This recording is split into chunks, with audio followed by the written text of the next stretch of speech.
வணக்கம். டான் தமிழொலியின் இரவு நேர பிரதான செய்தி அறிக்கையோடு இணைந்திருக்கும் நான் ஜெகநாதன் சஜித். முதலில் தலைப்புச் செய்திகள்.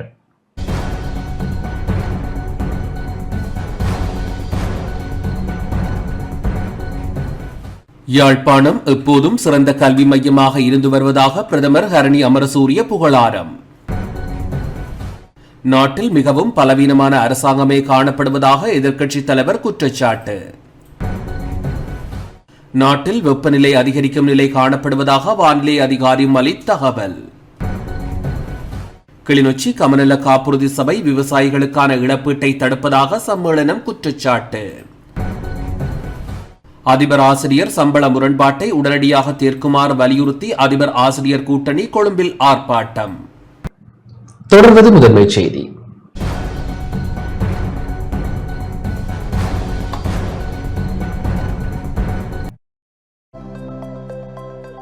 அனுசரணை வழங்குவோர் சில பந்தங்கள் வாழ்நாள் முழுவதற்கும். நிப்பான் சிமெண்ட். யாழ்ப்பாணம் எப்போதும் சிறந்த கல்வி மையமாக இருந்து வருவதாக பிரதமர் ஹரணி அமரசூரிய தெரிவித்துள்ளார். உயர்தரமான கல்வியை வழங்கும் பொருட்டு கல்வித்துறையில் மறுசீரமைப்பை மேற்கொள்ள நடவடிக்கை எடுத்து வருவதாக பிரதமர் ஹரணி அமரசூரிய தெரிவித்துள்ளார். இன்று யாழ்ப்பாணத்திற்கு வருகிற பிரதமர் இன்று காலை யாழ்ப்பாணம் இந்து கல்லூரிக்கு விஜயம் செய்திருந்தார். அங்கு மாணவர்கள் மத்தியில் உரையாற்றுகையில் இதனை தெரிவித்தார். As a government, we are very focused on education. I think I don't need to tell the people of Jaffna. அரசாங்கம் என்ற ரீதியில் நாங்கள் கல்வித்துறையில் மிகவும் கவனம் செலுத்துகின்றோம். யாழ்ப்பாண மக்களுக்கு கல்வியின் முக்கியத்துவத்தை நான் சொல்ல தேவையில்லை என்று நினைக்கின்றேன். யாழ்ப்பாணம் எப்பொழுதும் நல்ல கல்வி மையமாக இருந்து வருகின்றது.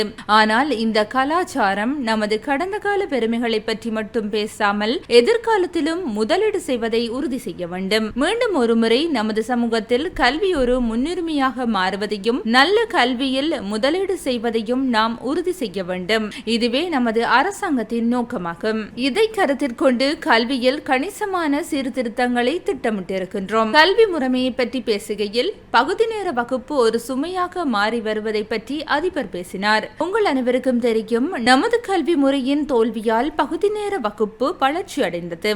எனவே பகுதி நேர வகுப்புகளை குறைக்க விரும்பினால் ஒவ்வொரு மாணவர்களுக்கும் பாடசாலைக்குள் ஒரு சிறந்த கல்வி முறை கிடைப்பதை உறுதி செய்ய வேண்டும். நமது கல்வி முறை எந்த மாணவர்களையும் பாடசாலையை விட்டு வெளியேற இடமளிக்க கூடாது. எந்த மாணவரும் பாடசாலை கல்வியை விட்டுவிடக் கூடாது என்பதை நாங்கள் உறுதி செய்ய விரும்புகின்றோம். யாழ்ப்பாணம் இந்து கல்லூரி மாணவர்கள் மட்டுமல்ல, நம் நாட்டில் உள்ள ஒவ்வொரு மாணவரும் உயர்தர கல்வி முறையால் பயனடைய வேண்டும் என்பதே எமது கனவாகும். ஒவ்வொரு மாணவருக்கும் உயர்தரமான கல்வி முறை கிடைப்பதையும் எந்த மாணவரும் பின்தங்கி இருக்கக்கூடாது என்பதையும் உறுதி செய்வதே எங்கள் குறிக்கோளாகும்.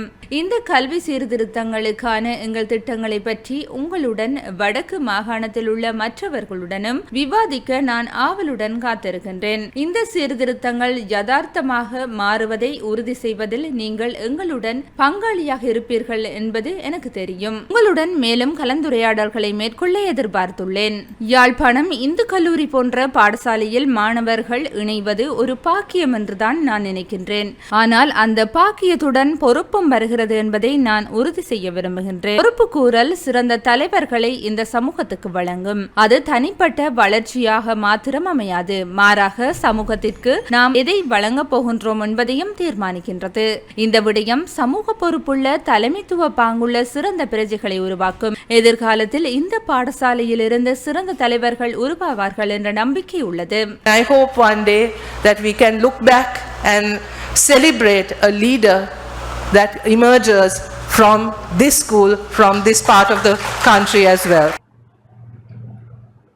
யாழ்ப்பாணத்திற்கு இன்று வருகின்ற பிரதமர் ஹரணி அமரசூரிய இன்று காலை யாழ்ப்பாணம் இந்து கல்லூரிக்கு விஜயம் செய்து கல்லூரி அதிபர் மற்றும் மாணவர்களுடன் கலந்துரையாடலில் ஈடுபட்டார்.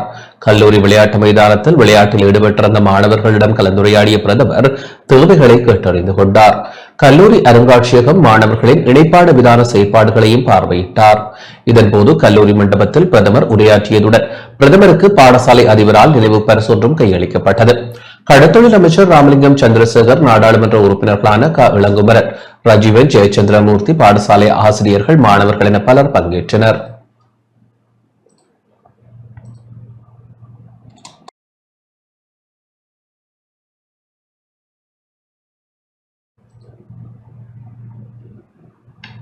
யாழ்ப்பாணம் கோப்பாய் ஆசிரியர் கலாசாலையில் புனரமைக்கப்பட்ட நூலகம் பிரதமர் ஹரணி அமரசூரியவினால் இன்று திறந்து வைக்கப்பட்டது.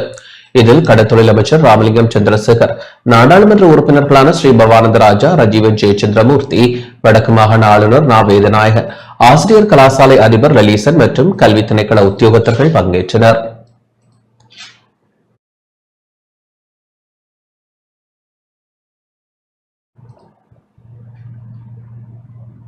யாழ்ப்பாணத்திற்கு வருகை தந்த பிரதமர் ஹரணி அமரசூரிய இன்று பல்வேறு நிகழ்வுகளில் பங்கேற்றார். தேசிய மக்கள் சக்தியின் மக்கள் சந்திப்பு யாழ்ப்பாணம் சொலிபுரம் பகுதியில் இடம்பெற்ற வேளை பிரதமர் பங்கேற்றார். வழக்கம்பராய் முத்துமாரி அம்மன் கோவில் வளாகத்தில் மக்கள் சந்திப்பு கூட்டம் இடம்பெற்றது. இதில் கடற்தொழில் அமைச்சர் ராமலிங்கம் சந்திரசேகர், தேசிய மக்கள் சக்தியின் நாடாளுமன்ற உறுப்பினர்களான ஜெயச்சந்திரமூர்த்தி, ரஜீவன், சண்முகநாதன், ஸ்ரீ பவானந்த ராஜா, கட்சி தொகுதி அமைப்பாளர்கள் பங்கேற்றனர்.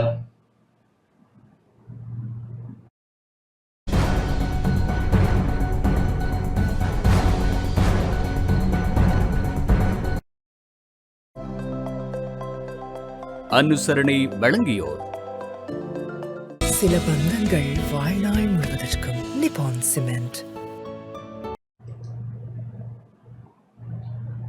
நாட்டில் மிகவும் பலவீனமான அரசாங்கமே காணப்படுவதாக எதிர்க்கட்சித் தலைவர் சஜித் பிரேமதாச தெரிவித்துள்ளார். வரலாற்றில் பலவீனமானதொரு ஆட்சியே தற்போது காணப்படுவதாக எதிர்க்கட்சித் தலைவர் சஜித் பிரேமதாச தெரிவித்துள்ளார்.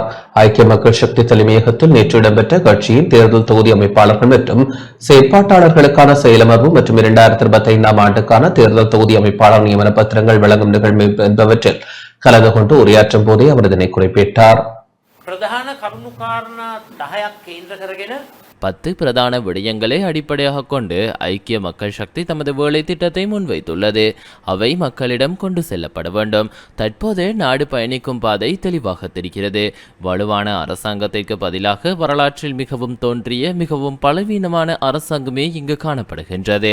வெளிநாட்டு முதலீட்டாளர்கள் வரிசையாக நாட்டை விட்டு வெளியேறி வருகின்றனர். நாட்டில் மேற்கொள்ளப்படும் முதலீடுகள் வெளிப்படையான கொள்முதல் முறைகளின்படி இடம்பெற வேண்டும். முதலீட்டாளர்களை அரசாங்கம் தக்க வைத்துக் கொள்ள வேண்டும். 2028 ஆண்டளவில் நாம் கடனை செலுத்த வேண்டும் என்பதால் இது தொடர்பில் கவனம் செலுத்த வேண்டும்.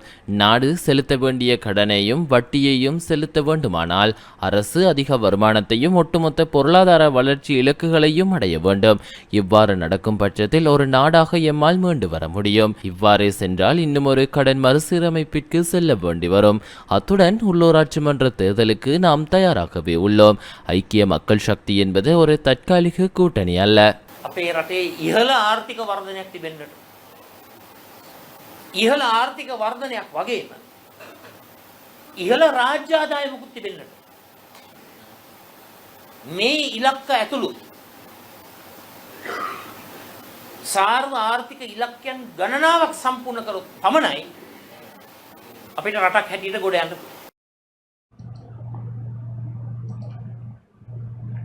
அரசாங்கம் நிச்சயம் தேர்தலை நடத்தும் என அமைச்சர் சதுரங்க அபேசிங்க தெரிவித்துள்ளார். எதிர்க்கட்சிகளால் தேசிய மக்கள் சக்தியினரை வெற்றி கொள்ள முடியாது என கைத்தொழில் மற்றும் தொழில் முயற்சி அபிவிருத்தி பிரதி அமைச்சர் சதுரங்க அபேசிங்க தெரிவித்துள்ளார். கோட்டை பகுதியில் இன்று முன்னெடுக்கப்பட்ட கிளீன் ஸ்ரீலங்கா வேலை திட்டத்தில் கலந்து கொண்டு ஊடகங்களுக்கு கருத்து தெரிவிக்கும் போதே அவர் இதனை குறிப்பிட்டார். உள்ளூராட்சி மன்றங்கள் பலப்படுத்தப்பட வேண்டும். ஆனால் எதிர்க்கட்சிகள் தேர்தலை எதிர்கொள்வதற்கு அஞ்சுகின்றன. அதன் காரணமாக தேர்தலை பிற்போடுவதற்கு ஏதுவான நகர்வுகளை எதிர்க்கட்சிகள் மேற்கொள்கின்றன. நீதிமன்ற தீர்ப்புக்கு அமைய சட்ட திருத்தங்களை மேற்கொண்டு தேர்தலுக்கு செல்வதற்கு எதிர்பார்த்துள்ளோம். அதேபோன்று கேலிக்குள்ளான வகையில் எதிர்க்கட்சிகள் கூட்டணிகள் அமைப்பதை அவதானிக்க முடிகின்றது. ரணிலை விமர்சித்த சஜித் தற்போது அவருக்கு புகழாரம் சூட்டுகின்றார். இத்தகைய பின்னணியில் தேசிய மக்கள் சக்தியினரை இவர்களால் வெற்றி கொள்ள முடியாது.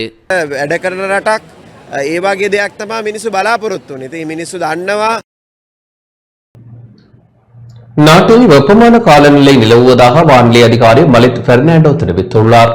நாட்டில் வெப்பநிலை அதிகரிக்கும் நிலை காணப்படுவதாக வானிலை அவதான நிலையத்தின் வானிலை அதிகாரி மலித் பெர்னாண்டோ தெரிவித்துள்ளார். கொழும்பில் இன்று ஊடகங்களுக்கு கருத்து தெரிவிக்கும் போதே அவர் இதனை தெரிவித்துள்ளார்.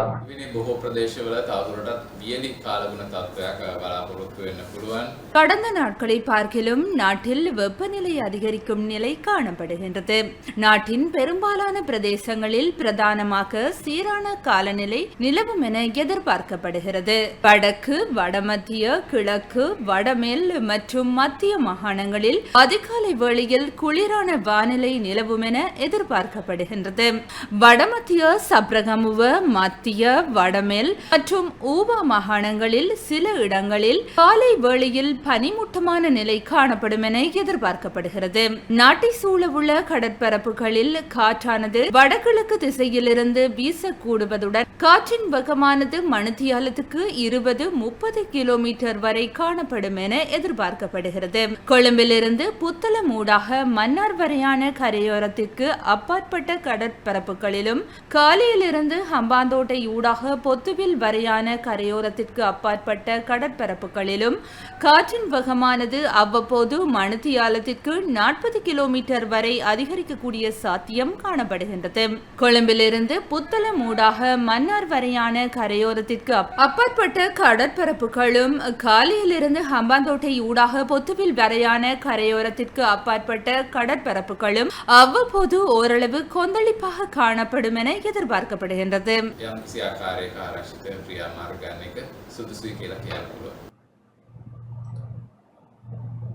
யாழ்ப்பாணம் கைதடியில் கூரை மழைநீர் சேகரிப்பு திட்டம் இன்று திறந்து வைக்கப்பட்டது. கனடிய உயர்ஸ்தானிகரகத்தின் நிதி பங்களிப்பில் யாழ்ப்பாணம் கைதடியில் கூரை மழைநீர் சேகரிப்பு திட்டம் இன்று திறந்து வைக்கப்பட்டது. கைதடி நவீல் செவிப்புலன் விழிப்புலன் இழந்தோர் பாடசாலையின் அதிபர் கிறிஸ்மி சுஜீவா வித்யாசங்கரின் தலைமையில் இடம்பெற்ற நிகழ்வில் விருந்தினர்களாக இலங்கைக்கான கனடிய உயர்ஸ்தானிகர் எரிக் வோல்ஸ், கனடிய அரசியல் ஆலோசகர் சாகிர்தியன் ஆகியோர் கலந்து கொண்டனர். முதலில் விருந்தினர்களின் வரவேற்போடு மழைநீர் சேகரிப்பு தொட்டி இடத்தில் நிறுவப்பட்ட பெயர் பலகையை கனடிய உயர்ஸ்தானிகர் திறந்து வைத்தார். அதனைத் தொடர்ந்து நவேல்ட் பாடசாலை மாணவர்களின் வரவேற்பு நடனம் இடம்பெற்றது. இந்நிகழ்வில் செவிப்புலன் இழந்தவர்களுக்கான கருவிகளும் வழங்கி வைக்கப்பட்டன. நிகழ்வில் நவேல்ட் பாடசாலை மாணவர்கள், ஆசிரியர்கள் உள்ளிட்ட பலர் கலந்து கொண்டனர்.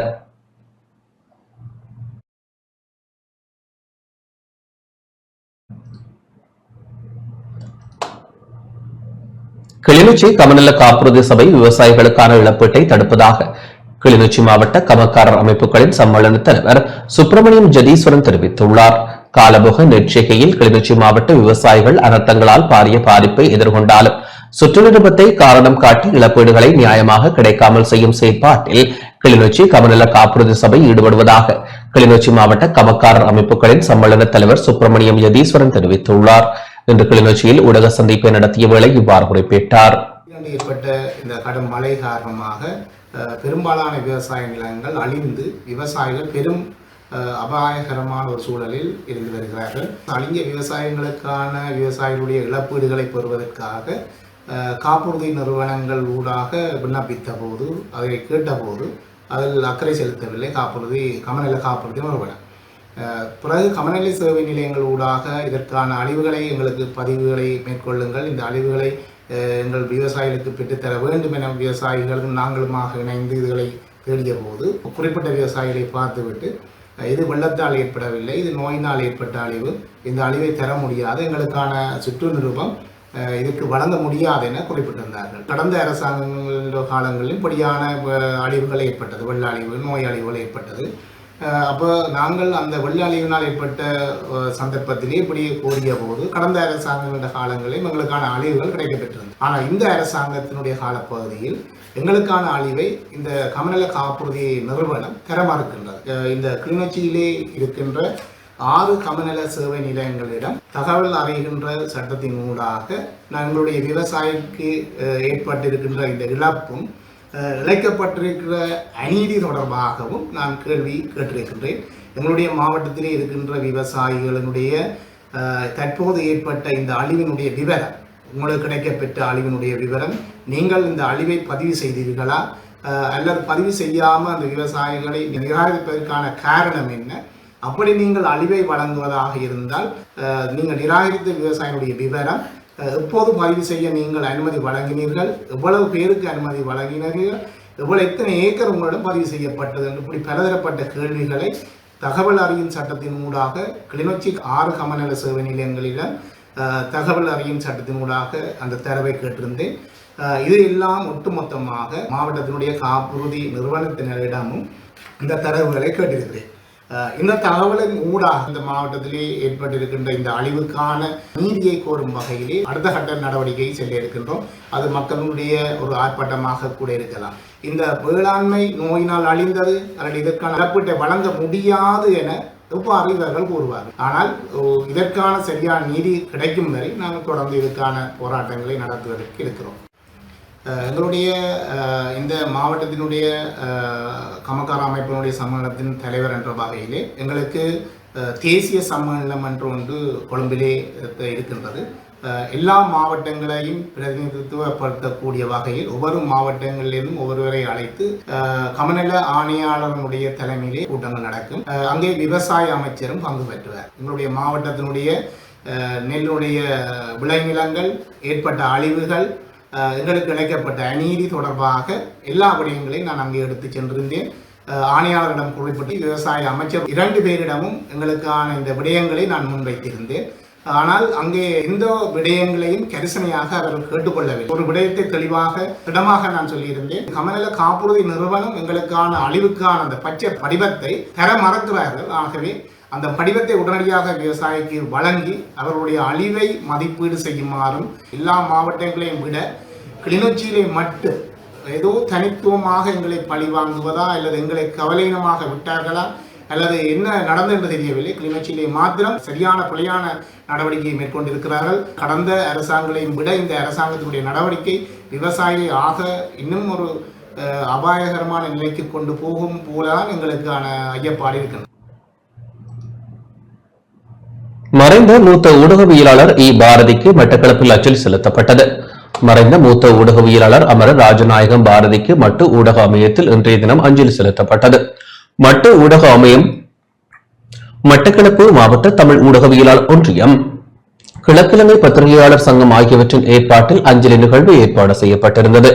மூத்த ஊடகவியலாளர் அமரர் ராஜநாயகம் பாரதியின் உருவப்படத்திற்கு மலர் மாலை அணிவிக்கப்பட்டு சுடர் ஏற்றப்பட்டு மலர் அஞ்சலி செலுத்தப்பட்டு ஆத்மசாந்தி வேண்டி மௌன அஞ்சலியும் செலுத்தப்பட்டது.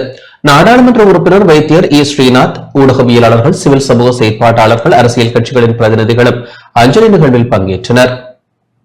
இவ்வாறான ஊடகவியலாளரின் பங்களிப்பின் மூலம்தான் எமது தமிழ் தேசியத்தின் போராட்டமும் தமிழ் தேசியத்தின் எதிராக எடுக்கப்பட்ட அநீதிகளுக்குமான செய்திகள் சர்வதேச சமூகத்துக்கும் பல்வேறு சர்வதேச மனித உரிமை அமைப்புகளுக்கும் மிக தெளிவாக கொண்டு செல்லப்பட்டன. யுத்த காலத்திலே நடந்த சம்பவங்கள் அனைத்தையும் மக்களுக்கு உண்மையாக நேர்மையாக இந்த பத்திரிகையில் உள்ளவர்கள் அர்ப்பணிப்புடன் தியாகத்துடன் செயற்பட்டவர்கள். அடக்கும் முறைகள் இந்த நாட்டில் இருந்தாலும் அவர்களோட உயிர்களை துச்சமாக நினைச்சு கூட மக்களுக்கு உண்மைகளை மக்களை பாதுகாப்புடனும் விழிப்புணர்வோடையும் ஏற்படுத்தியவர்களான் இந்த பத்திரிகையாளர்கள். உண்மையாகவே ஒரு ஜனநாயகத்தின் எல்லை அளவு இட்டுதான் செயல்பட வேண்டிய ஒரு சூழலில் இன்றைய ஊடகவியலாளர்கள் இருந்தாலும் அவர் எல்லையும் தாண்டி இனத்துக்காக பல விடயங்களை அர்ப்பணிப்புடன் செய்திருக்கின்றார். அந்த வகையில் மிகவும் உயர்வான ஒரு இடத்தை எமது இனத்தின் மத்தியில் தனக்கென்று ஒரு இடத்தை பிடித்த ஒரு மனிதராகத்தான் நாங்கள் அவரை பார்க்கின்றோம். நாங்கள் உரிமைகளுக்காக குரல் கொடுத்து வருகின்ற ஒரு ஒடுக்கப்பட்ட சமூகத்தில் இவ்வாறான ஊடகவியலாளர்கள் இழப்பதென்பது எம்முடைய உரிமை போராட்டமாக இருக்கலாம் அல்லது எமக்கு ஏற்படுகின்ற பாதிப்புகளாக இருக்கலாம். அதனை துணிந்து வெளிக்கொண்டு வருவதில் எங்களுக்கு ஒரு பாதிப்பாகவே இவருடைய இழப்பும் இருக்கின்றது. யுத்த காலத்திலே பிரதேசவாதம் முன்வைக்கப்பட்ட போது அதனை ஊடகங்கள் ஊடாக சரியான முறையிலே கொண்டு வருவதிலே அவர் பின்னிற்கவில்லை. அவர் நிறைய விடயங்களை தேடி அறிந்து அத்துடன் அந்த விடயங்கள் அறிந்தவர்களை வைத்து பல விடயங்களை வெளிக்கொண்டு வந்தார். அதை கிழக்கு மாவட்ட மக்கள் என்றும் மறக்க மாட்டார்கள் நினைக்கின்றேன். மூத்த ஊடகவியலாளர் ராஜநாயகம் பாரதிக்கு நுவரெலியா மாவட்ட ஊடகவியலாளர் சங்கத்தின் ஏற்பாட்டில் இன்று அஞ்சலி செலுத்தப்பட்டது. ஹாசல்டி பகுதியில் உள்ள விருந்தகத்தில் இடம்பெற்ற நிகழ்வில் நுவரெலியா மாவட்ட ஊடகவியலாளர் சங்க தலைவர் டக்ளஸ் நாணயக்கார, செயலாளர் திலங்காமினி, பொருளாளர் ராமச்சந்திரன் ஸ்ரீ, நுவரெலியா மாவட்ட ஊடகவியலாளர் சங்கத்தின் தேசிய அமைப்பாளர் எஸ் தியாகு மற்றும் நுவரெலியா மாவட்ட ஊடகவியலாளர்கள் இணைந்து அன்னாரின் உருவப்படத்திற்கு மலர் வைத்து அஞ்சலி செலுத்தினர்.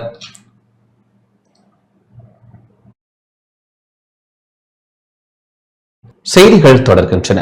அதிபர் ஆசிரியர் சம்பள முரண்பாட்டை உடனடியாக தீர்க்குமாறு வலியுறுத்தி அதிபர் ஆசிரியர் கூட்டணி கொழும்பில் ஆர்ப்பாட்டம் நடத்தியுள்ளது. அதிபர் ஆசிரியர் சம்பள முரண்பாட்டை உடனடியாக தீர்க்குமாறு வலியுறுத்தி கல்வி அமைச்சிற்கு முன்பாக நேற்றைய தினம் எதிர்ப்பு ஆர்ப்பாட்டம் இடம்பெற்றது. இந்த எதிர்ப்பு ஆர்ப்பாட்டம் அதிபர் ஆசிரியர் கூட்டணியினால் ஏற்பாடு செய்யப்பட்டது. இதன்போது ஆர்ப்பாட்டக்காரர்கள் அதிபர் ஆசிரியர் சம்பள பிரச்சினைக்கான தீர்வை வழங்கு, எமது சம்பளத்தை எமக்கு வழங்கு என்ற வாசகங்கள் எழுதப்பட்ட பதாதைகளை ஏந்தியவாறு கோஷங்களை எழுப்பியும் எதிர்ப்பை வெளியிட்டனர். இதன்போது ஆர்ப்பாட்டக்காரர்களுக்கு மத்தியில் உரையாற்றிய அதிபர் ஆசிரியர் ஒன்றியத்தின் ஒருங்கிணைப்பாளர் உலப்பன சுமங்கல தேரர் 27 வருடங்களாக தீர்க்கப்படாத அதிபர் ஆசிரியர்களின் சம்பள பிரச்சினைக்கான தீர்வை வலியுறுத்தி தாம் இந்த எதிர்ப்பு ஆர்ப்பாட்டத்தை முன்னெடுத்து வருவதாக குறிப்பிட்டார். அதிலும் அரசாங்கம் முன்மொழிய உள்ள வரவு செலவு திட்டத்தில் எம்முடைய சம்பள முரண்பாட்டுக்கான தீர்வை முன்வைக்க நடவடிக்கை எடுக்க வேண்டும். இந்த பிரச்சனைகளுக்கான தீர்வை கடந்த அரசாங்கங்களிடம் வலியுறுத்தியும் அதற்கு ஆதரவை தெரிவித்துமே இந்த அரசாங்கம் தற்போது ஆட்சிக்கு வந்துள்ளது. இத்தகைய பின்னணியில் குறித்த பிரச்சினைக்கான தீர்வை வழங்க வேண்டியது இந்த அரசாங்கத்தின் கடப்பாடாக உள்ளது என தெரிவித்தார்.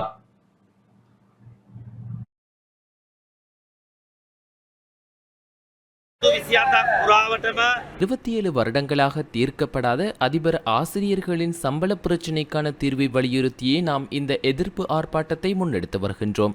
அதிலும் அரசாங்கம் முன்மொழியவுள்ள வரவு செலவு திட்டத்தில் எம்முடைய சம்பள முரண்பாட்டுக்கான தீர்வை முன்வைக்க நடவடிக்கை எடுக்க வேண்டும். இந்த பிரச்சினைகளுக்கான தீர்வை கடந்த அரசாங்கங்களிடம் வலியுறுத்தியும் அதற்கு ஆதரவை தெரிவித்துமே இந்த அரசாங்கம் தற்போது ஆட்சிக்கு வந்துள்ளது. இத்தகைய பின்னணியில் குறித்த பிரச்சினைக்கான தீர்வை வழங்க வேண்டியது இந்த அரசாங்கத்தின் கடற்பாடாக உள்ளது. මේ ගුරුවරු විදුහල්පතිවරු අවුරුදු 27ක් පුරාවටම මේ නොවිසිඳී මේ අසාධාරණයක් වෙලා ඉන්න මේ ගැටලුවට සාධාරණ යුක්ති සාගත විසඳුමක් ලබා දෙන්නට வேலைவாய்ப்பினை வழங்கக் கோரி அம்பாறை மாவட்ட வேலையற்ற பட்டதாரிகள் இன்று கவனஈர்ப்பு போராட்டத்தில் ஈடுபட்டனர். வேலைவாய்ப்பினை வழங்க அரசாங்கம் நடவடிக்கை எடுக்க வேண்டும் என வலியுறுத்தி அம்பாறை மாவட்ட வேலையற்ற பட்டதாரிகள் இன்றைய தினம் கவனஈர்ப்பு போராட்டத்தில் ஈடுபட்டனர். அம்பாறை மாவட்ட வேலையற்ற பட்டதாரிகள் சங்க உபதலைவர் சதாசிவம் யாதுராஜ் தலைமையில் காரதீவு சந்திக்கு அருகாமையில் பல்வேறு சுலோகங்களை ஏந்தியவாறு பட்டதாரிகள் போராட்டத்தில் ஈடுபட்டனர். போராட்ட இடத்திற்கு காரதீவு போலீஸ் நிலைய பொறுப்பதிகாரி RS ஜெகத் வருகை தந்து பார்வையிட்டதுடன் போலீசார் பாதுகாப்பு நடவடிக்கையில் ஈடுபட்டிருந்தனர்.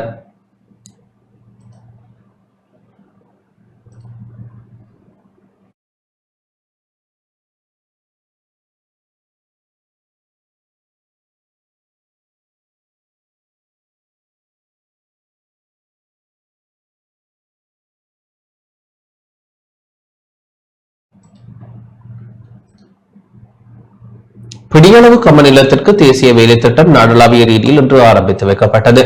நாடளாவிய ரீதியில் பிடியளவு கம்ம நிலத்திற்கு ஒன்றிணைவோம் நிகழ்ச்சி திட்டம் முன்னெடுக்கப்பட்டு வரும் நிலையில் இன்றைய தினம் வவுனியா கோவில்குளம் கமநல சேவை திணைக்களத்தில் குறித்த திட்டம் ஆரம்பித்து வைக்கப்பட்டது. நாட்டில் பயிரிடப்படாது காணப்படுகின்ற வயல் நிலங்கள் மற்றும் விவசாய நிலங்களை மீண்டும் பயிற்சிகையை மேற்கொள்ள செய்வதனை நோக்கமாக கொண்டதாக குறித்த நிகழ்ச்சி திட்டம் அமைய பெற்றுள்ளது. வவுனியா கமநல அபிவிருத்தி உதவி ஆணையாளர் விமலரூபனின் தலைமையில் வவுனியாவில் இடம்பெற்ற நிகழ்வினை வவுனியா மேலதிக அரசாங்க அதிபர் தி திரேஸ்குமார் ஆரம்பித்து வைத்தார். தொடர்ந்து பண்டாரிக்குளம், பட்டாணிச்சூர் உட்பட பல பகுதிகளிலும் ஒலிபெருக்கி மூலமாக விழிப்புணர்வு நடவடிக்கை முன்னெடுக்கப்பட்டது. அத்துடன் பயிரிடப்படாத வயல் நிலங்கள் மற்றும் விவசாய நிலங்களின் உரிமையாளருக்கு துண்டு பிரசுரங்களும் வழங்கப்பட்டன.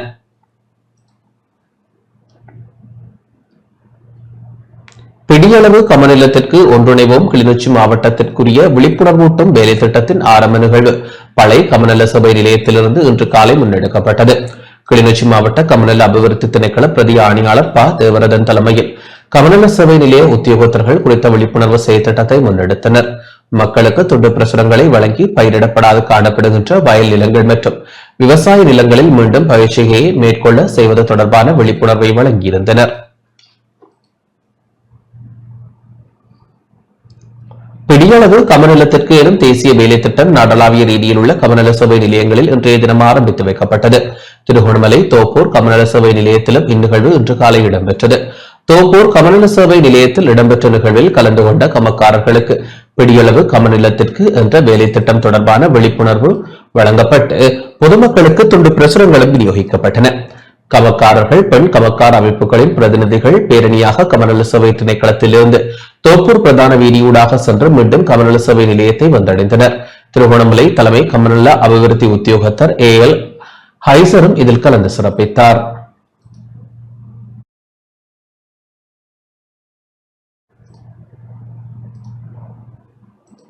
பிரதியமைச்சர் உபாலி சமரசிங்கே முல்லைத்தீவு மாவட்ட பொது வைத்தியசாலைக்கு நேற்று களஞ்சியம் மேற்கொண்டார்.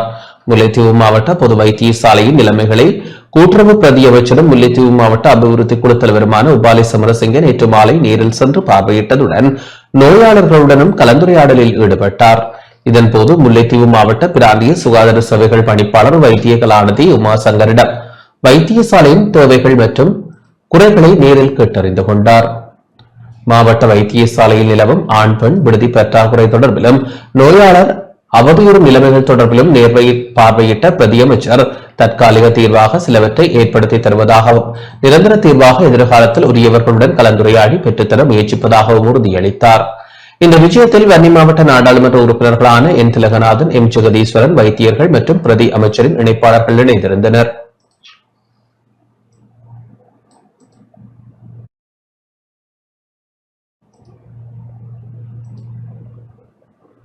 நாட்டில் தேசிய உற்பத்தியாளர்களை வலுப்படுத்த வேண்டும் என கைத்தொழில் மற்றும் தொழில் முயற்சி அபிவிருத்தி பிரதியமைச்சர் சத்துரங்க அபேசிங்க தெரிவித்துள்ளார்.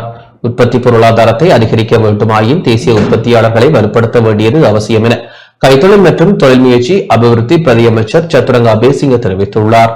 கொழும்பில் நேற்றிரவு இடம்பெற்ற வர்த்தக நிகழ்வு ஒன்றின் போது உரையாற்றும் போதே அவர் இதனை தெரிவித்தார்.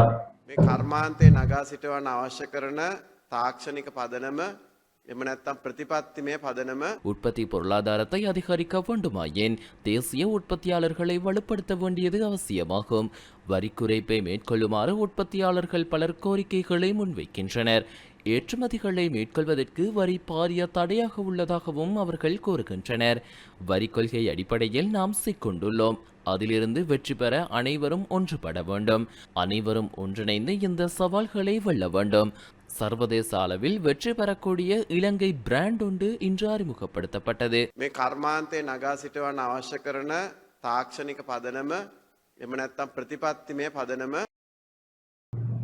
கொரிய தூதுவர் சுகாதார அமைச்சரை சந்தித்துள்ளார். நாட்டின் சுகாதார மற்றும் ஊடகத்துறைகளின் மேலதிக வளர்ச்சிக்காக கொரிய அரசாங்கம் தங்களது ஆதரவை வழங்க தீர்மானித்துள்ளது. சுகாதார மற்றும் ஊடக அமைச்சர் நலிந்த ஜெயதிச மற்றும் இலங்கைக்கான கொரிய தூதுவர் மியோன் லீ ஆகியோருக்கு இடையிலான சந்திப்பு சமீபத்தில் சுகாதார மற்றும் ஊடக அமைச்சில் இடம்பெற்றது. இந்த சந்திப்பின் போது நாட்டின் சுகாதாரம் மற்றும் ஊடகத்துறைகளின் எதிர்கால வளர்ச்சிக்கு கொரிய அரசாங்கத்தின் ஆதரவு மற்றும் பங்களிப்பு குறித்து விரிவாக கலந்துரையாடப்பட்டது. கொரிய அரசாங்கத்தினால் வழங்கப்பட்டு பங்களிப்புகளை கையாள்வது மிகவும் எளிதானது மற்றும் திறமையானது எனவும் நாட்டின் சுகாதாரத்துறை உற்பத்திகளை அதிகரிக்க முடியும் எனவும் எதிர்காலத்தில் முன்மொழியப்பட்ட திட்டங்களை வெற்றிகரமாக செயல்படுத்த முடியும் எனவும் அமைச்சர் குறிப்பிட்டார். தற்போது தேவைப்படும் மருத்துவ உபகரணங்களை பெறுவதில் கொரிய அரசாங்கத்திடமிருந்து இலங்கை ஆதரவை எதிர்பார்க்கின்றது எனவும் நாட்டின் சுகாதாரத்துறையில் உள்ள ஒரு குறைபாடான மருந்து தர கண்காணிப்பு ஆய்வகத்தை உருவாக்க வேண்டிய அவசியம் உள்ளது எனவும் அமைச்சர் நினைவு கூர்ந்தார். நாட்டின் ஊடகத்துறையின் வளர்ச்சிக்கு கொரிய அரசாங்கத்திடம் தொழில்நுட்ப ஆதரவையும் அமைச்சர் கோரினார். சுகாதார மற்றும் ஊடக அமைச்சரின் வேண்டுகோளுக்கு சாதகமாக பதிலளித்த இலங்கைக்கான கொரிய தூதுவர் மியோன் லீ நாட்டின் சுகாதாரத்துறைக்கு கொரிய அரசாங்கம் எதிர்காலத்தில் பங்களிப்பு வழங்கும் என தெரிவித்தார். நாட்டின் ஊடகத்துறையின் முன்னேற்றத்திற்காக முன்மொழியப்பட்ட திட்டங்களுக்கு தேவையான ஆதரவு வழங்கப்படும் எனவும் அவர் குறிப்பிட்டார்.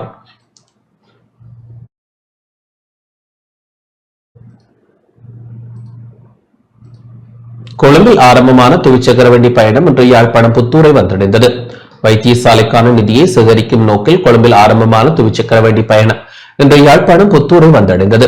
புத்தூரில் உள்ள தூய லூகா மெதிரிஸ்த திருச்சபை வைத்தியசாலையின் அபிவிருத்திக்கு நிதி சேகரிக்கும் நோக்கில் ஆரம்பிக்கப்பட்ட மாபெரும் துவிச்சக்கர வண்டி பயணம் இன்று புத்தூரை வந்தடைந்தது. கனடா, இங்கிலாந்து, ஆஸ்திரேலியா, அமெரிக்கா போன்ற நாடுகளில் புலம்பெயர்ந்து வாழ்கின்ற தமிழர்கள், சிங்களவர்கள், வெளிநாட்டவர்கள் ஒன்றிணைந்து இந்த நிதி திரட்டும் துவிச்சக்கர வண்டி பவனியில் ஈடுபட்டிருந்தனர். 80 பேர் கடந்த 12ஆம் தேதி கொழும்பில் இருந்து பயணத்தை ஆரம்பித்து 4 நாட்களில் புத்தூரை வந்தடைந்தனர். இவ்வாறு வருகிறவர்கள் பாரம்பரிய முறைப்படி மங்கள வாத்தியங்கள் இசைக்க வரவேற்கப்பட்டனர். நிகழ்வு ஆரம்பமான போது கனடிய உயர்ஸ்தானிகர் மற்றும் ஆஸ்திரேலிய உயர்ஸ்தானிகர் ஆகியோர் சுமார் 10 கிலோமீட்டர் தூரம் துவிச்சக்கர வண்டியில் பயணித்தனர். அத்துடன் கடந்த 6 வருடங்களுக்கு முன்னர் ஒலிம்பிக் துவிச்சக்கர வண்டி போட்டியில் பதக்கம் பெற்றவரும் இந்த பயணத்தில் இணைந்திருந்தார். லூகா மெத்தடிஸ்த வைத்தியசாலையின் மறுப்புணர்வு திட்டத்திற்காக ஏற்படுத்தப்பட்ட ஒரு நிகழ்வு. இது யுத்த காலத்திலே மிகவும் பின்னடைவுக்கு ஏற்பட்டபடினாலே இந்த கட்டிடங்களை மறுசீரமைத்து நவீன கருவிகள் எடுத்து மக்களுக்கு வைத்திய துறையிலே பணியாற்றவும் சமூகத்தின் நலனுக்காக சேவை செய்யுமாறு எடுக்கப்பட்ட திட்டத்திற்காக நிதி திரட்டுவதற்காக இந்த நிகழ்வு அமைக்கப்பட்டது. இது ட்ரெக் ஃபார் சிலோன் என்று கனடா, இங்கிலாந்து, ஆஸ்திரேலியா, அமெரிக்கா போன்ற நாடுகளிலே விசேடமாக புலம்பெயர்ந்து வாழ்கின்ற சிங்கள, தமிழ் எல்லா மதத்தினரும் ஒன்றிணைந்து அவர்கள் இதனை சீர்திருத்துவதற்காக முன் வந்திருக்கின்றார்கள். ஒரு 80 நபர்கள் கொழும்பிலிருந்து புத்தூர் வரை 4 நாட்களாக துவிச்சக்கர வண்டியிலே வந்து எங்களுடைய நாட்டை அவர்கள் கண்டு கழிப்பது மாத்திரமல்லாமல் ஒரு புனிதமான நிகழ்வுக்காக நிதி திரட்டவும், இதை தொடர்ந்து அடுத்த 5 வருடங்களுக்கு கூடாக இது மக்களுக்கு பயன் தருகின்ற ஒரு இடமாக மாற்றுவதற்காக இது அமைக்கப்பட்டது. ஆஸ்திரேலியா நாட்டு தூதுவரும் கனடிய நாட்டு தூதுவரும் பயணத்திலே ஏறக்குறைய ஒரு 10 கிலோமீட்டர் அவர்கள் பங்கு கொண்டார்கள். இதை துவக்கி வைக்கின்ற நிகழ்விலே பிரித்தானிய விவசாயினரும் சமமளிக்கிறார். ஏறக்குறைய 6 வருடங்களுக்கு முன்பு ஒலிம்பிக் விளையாட்டிலே சைக்கிள் துறையிலே பதக்கம் பெற்ற ஒருவரும் இதிலே பங்கு கொள்கின்றார். 6 நாடுகளிலிருந்து இந்த இடத்திலே பங்கு கொள்கின்றார்.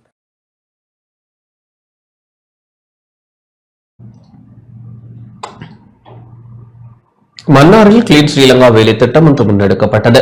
மன்னாரில் தேசிய இளைஞர் சேவைகள் மன்றத்தின் ஊடாக கிளீன் ஸ்ரீலங்கா வேலை திட்டம் ஒன்று முன்னெடுக்கப்பட்டது. மன்னார் தேசிய இளைஞர் சேவைகள் மன்றத்தின் மாவட்ட உதவி பணிப்பாளர் டி பூலோகராஜா தலைமையில் மன்னார் பட்டித்தோட்டம் பகுதியில் அமைந்துள்ள வயோதிபர் இல்லத்தில் கிளீன் ஸ்ரீலங்கா வேலை திட்டம் இடம்பெற்றது.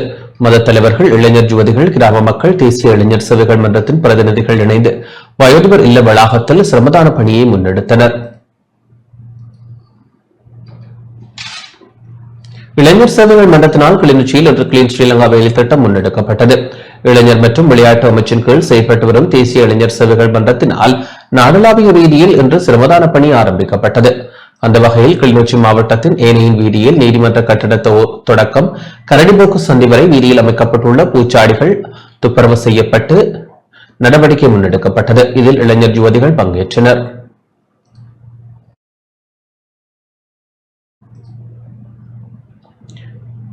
மட்டக்களப்பு மாவட்ட இளைஞர் சேவைகள் மன்றத்தால் நகரை அழகுபடுத்தும் செயற்திட்டம் இன்று ஆரம்பித்து வைக்கப்பட்டது. தேசிய இளைஞர் சேவைகள் மன்ற மட்டக்களப்பு மாவட்ட உதவி பணிப்பாளர் நிஷாந்தி அருள்மொழி தலைமையில் இடம்பெற்ற ஆரம்ப நிகழ்வில் பிரதம அதிதியாக மாவட்ட அரசாங்க அதிபர் ஜெயஸ்ரீராம் முரளிதரன் பங்கேற்றார். மட்டக்களப்பு மாநகர ஆணையாளர் என் தனஞ்சயன் மற்றும் மாவட்ட இளைஞர் சேவை மன்றத்தின் அதிகாரி எம் சசிகுமார் உட்பட அதிகாரிகளும் கலந்து கொண்டனர். வாவிக்கரை வீதி பூங்காவை வர்ணம் பூசி அழகுபடுத்தும் வேலை திட்டம் இளைஞர் சேவைகள் மன்றத்தின் உறுப்பினர்களால் முன்னெடுக்கப்பட்டது.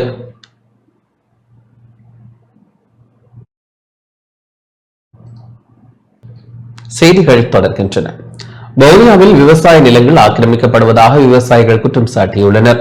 வவுனியாவில் ஏனையின் வீதியை மையமாக கொண்டு பல விவசாய நிலங்கள் மண் போட்டு நிரப்பப்பட்டு ஆக்கிரமிக்கப்படுவதாக விவசாயிகள் குற்றம் சாட்டியுள்ளனர்.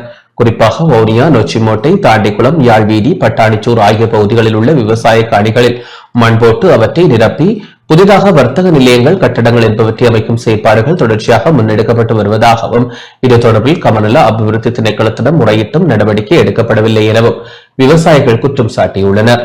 இது தொடர்பில் கமநல அபிவிருத்தி திணைக்கள உதவி ஆணையாளர் க விமலரூபனிடம் வினவிய போது தமக்கு கிடைக்கப்பெற்ற முறைப்பாடுகளுக்கு அமைய நடவடிக்கைகள் எடுக்கப்பட்டுள்ளதாக தெரிவித்தார்.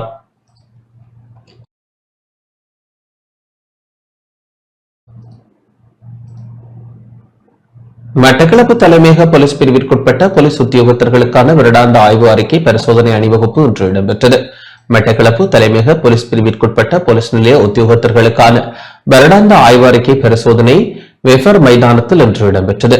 மட்டக்களப்பு தலைமையக போலீஸ் பொறுப்பதிகாரி பிரியந்த பண்டார ஒழுங்கமைப்பில் இடம்பெற்ற ஆய்வு அறிக்கை பரிசோதனை மற்றும் போலீஸ் உத்தியோகத்தர்களின் அணிவகுப்பு நிகழ்வில் பிரதம அதிதியாக மட்டக்களப்பு மாவட்ட சிரேஷ்ட போலீஸ் அத்தியட்சகர் லலித் லீலாரத்ன கலந்து கொண்டார். மாவட்டத்தின் 14 போலீஸ் பிரிவிற்குட்பட்ட உதவி போலீஸ் அத்தியட்சகர்கள், போலீஸ் நிலையங்களின் பொறுப்பதிகாரிகள், போலீஸ் உத்தியோகத்தர்கள் இதில் கலந்து கொண்டனர். வாகன பரிசோதனைகள், போலீஸ் உத்தியோகத்தர்களுக்கான விசேட செயலமர்வுகளும் இன்று இடம்பெற்றமை குறிப்பிடத்தக்கது.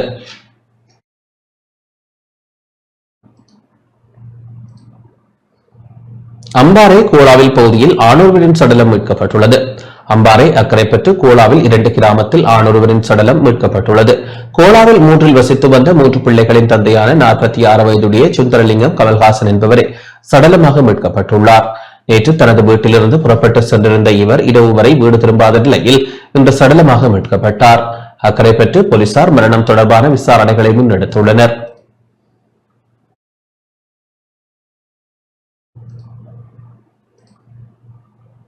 யாழ்ப்பாணம் வடமராட்சி கிழக்கு வத்ராயனில் கிராம அபிவிருத்தி சங்க கூட்டம் திறந்து வைக்கப்பட்டது.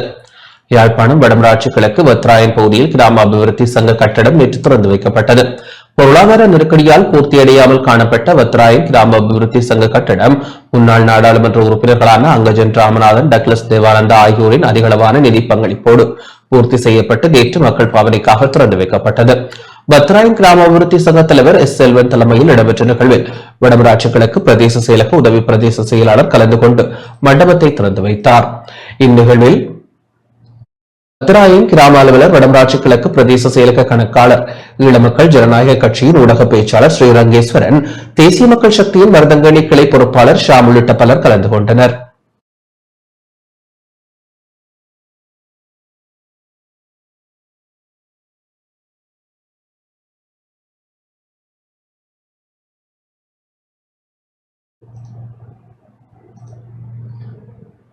வடக்கு மாகாண பாடசாலைகளுக்கு இன்று விளையாட்டு உபகரணங்கள் வழங்கப்பட்டுள்ளன. வடக்கு மாகாண பாடசாலைகளில் கிரிக்கெட்டை மேம்படுத்தும் நோக்கில் இளைஞர் விவகார விளையாட்டுத்துறை அமைச்சினால் விளையாட்டு உபகரணங்கள் வழங்கும் நிகழ்வு இன்று கிளிநொச்சியில் இடம்பெற்றது. கிளிநொச்சி மாவட்ட திறன் விடுதி மண்டபத்தில் இளைஞர் விவகாரம் மற்றும் விளையாட்டுத்துறை அமைச்சர் சுனில் குமார் ஹமகே தலைமையில் இடம்பெற்ற நிகழ்வில் வடக்கு மாகாணத்தை சேர்ந்த 47 பாடசாலைகளுக்கு விளையாட்டு உபகரணங்கள் வழங்கப்பட்டன.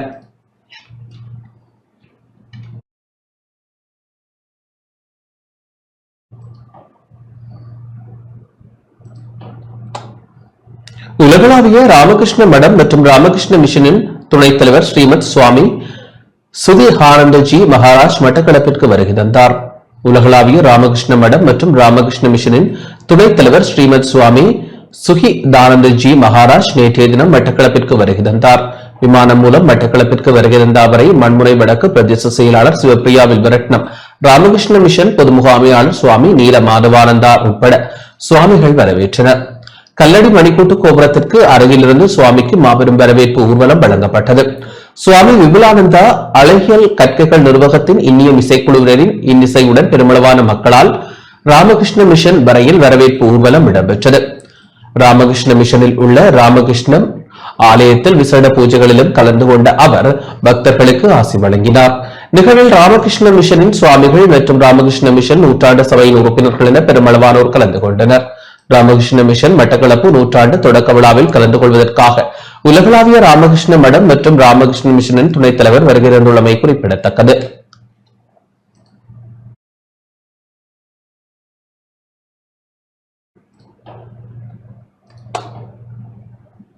அகம் மனிதாபிமான வள நிலையத்தால் ஊடகவியலாளர்களுக்கான சேலமும் நடாத்தப்பட்டது.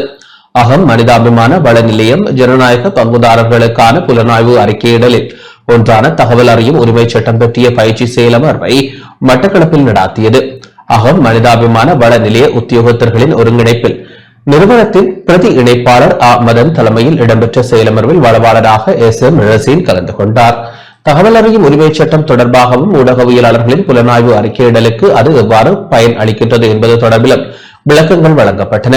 மட்டக்களப்பு மாவட்ட ஊடகவியலாளர்கள் ஜனநாயக பங்குதாரர்கள் என தெரிவு செய்யப்பட்டவர்கள் இதில் கலந்து கொண்டனர்.